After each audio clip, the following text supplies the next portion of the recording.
ધાર્મિકતા બાબતમાં હા ગુજરાત જેવું છે ને એવા જ આ લોકો છે, અમેરિકન ગુજરાતીઓ.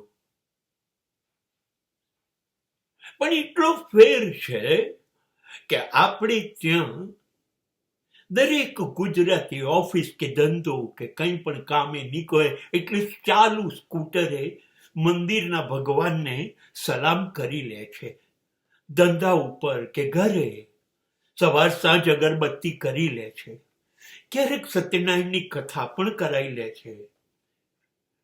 હા, શનિવાર સોમવાર શું નડે છે એ ઉપવાસ પણ કરી લે છે. નવરાત્રિમાં જયો જયો માં જગદંબે એવું ગાઈ પણ લે છે.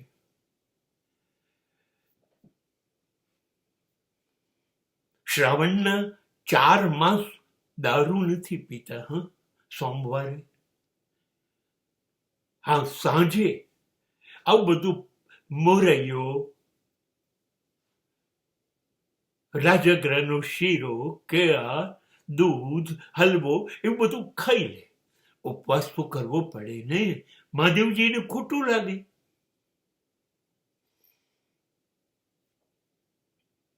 હા, પણ આ લોકો થોડા જુદા છે. રોજ ના પોસાય, સોમથી શુક્ર તો કમાવાનું ને. કમાણી પહેલા ભાઈ, ગુજરાતથી આવ્યા છીએ. આ લોકો શનિ રવિ જાય મંદિરોમાં. અમેરિકાના જેટલા ગુજરાતી વિસ્તારો છે ત્યાં મંદિરો છે જ. સોમથી શુક્ર તો પૂજારી બી ભગવાનની મૂર્તિને ઓળખતો નથી. ભગવાને એકલા ને પૂજારી બી એકલો ટાઈમસર જાય, થોડીક પૂજા કરે, આરતી કરે. સોમથી શુક્ર. અને શનિ અને રવિ એ તો પૂજારીઓ માટે ધોધમાર કમાણીના દિવસો.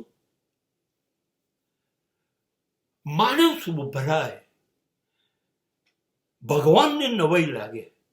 અરે આટલા બધા લોકો સોમથી શુક્રવારે તો કોઈ આવ્યું નહીં.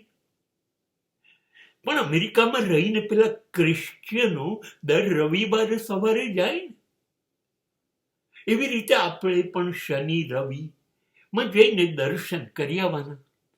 અહીંના મંદિરો પણ કેવા, બધા જ પ્રકારના દેવતા રાખે. ગણપતિથી હનુમાનજી, રાધા અને કૃષ્ણ, શિવ અને પાર્વતી, અંબાજી માતા, એવા કેટલાય માતા, લક્ષ્મી અને વિષ્ણુ. જોડે ક્યાંક પાછું બીજી જગ્યાએ જૈનોમાં મહાવીરને વગેરે ની મૂર્તિ પણ રાખવાની. સાંઈ બાબા પણ રાખવાના. લગભગ બધા જ ભગવાન, અને ખાસ કરીને તિરુપતિ બાલાજી અને દક્ષિણના ભગવાન તો રાખવા જ પડે.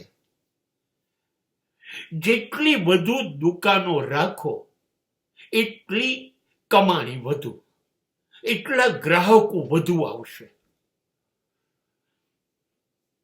કોઈ ગ્રાહક નિરાશ થઈને પાછો ના જાય કે આ મંદિરમાં મહાવીર સ્વામી નથી. ના, એવું નહીં. બધા જ ભગવાન રાખવાના. એટલે હજારો લોકો આવે, જુદા જુદા ભગવાન પ્રમાણે કમાણી થાય. અહીં સત્યનારાયણની કથા, મુહૂર્ત કોઈ પણ જન્મના કે મરણના, લગ્નની વિધિ, જનોઈની વિધિ,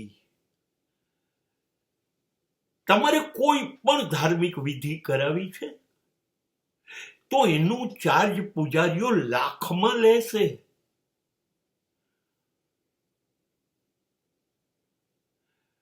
નવાઈ લાગે છે મને.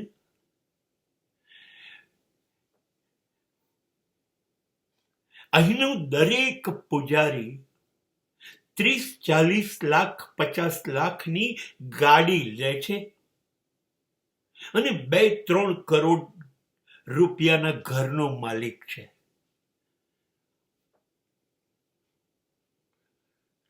આપણે ગુજરાતીઓ કેટલા ધાર્મિક છીએ. સોમથી શુક્ર જે કોઈ પાપ કર્યા વગર પૈસો આવે, કાળું કર્યા વગર ધોળું થાય. પૈસાદાર કેવી રીતે બનાય જો બીજાને ના લૂંટીએ તો? હા, પણ કરવાનું શનિ રવિ જઈને એટલે ઈશ્વર માફ કરી દેશે. અને થોડા પૈસા કમાયા છે એમાંથી નાખીશું મંદિરમાં. એટલે મંદિરો 5 સ્ટાર હોટલો જેવા બની જશે.